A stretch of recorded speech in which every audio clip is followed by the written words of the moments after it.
চট্টগ্রামে প্রকাশ্যে ছাত্রলীগের মিছিল। চট্টগ্রামের শহরের জেএসি দামপাড়া এলাকায় বিকেল ৪টার সময় হঠাৎ মিছিল বের করে নিষিদ্ধ ঘোষিত ছাত্রলীগ।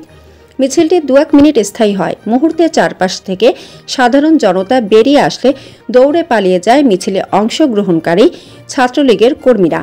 এ সময় অত্র এলাকার চারপাশে হইচই পড়ে যায় এবং পুলিশ এসে পরিস্থিতি শান্ত রাখতে চেষ্টা করে এবং মিছিলে অংশগ্রহণকারী ছাত্রলীগের নেতাকর্মীদেরকে খুঁজে বের করে আইনের হাতে সোপর্দ করার আশ্বাস দেয়। মোহাম্মদ আজগর আলী, চট্টগ্রাম, দেশবার্তা নিউজ।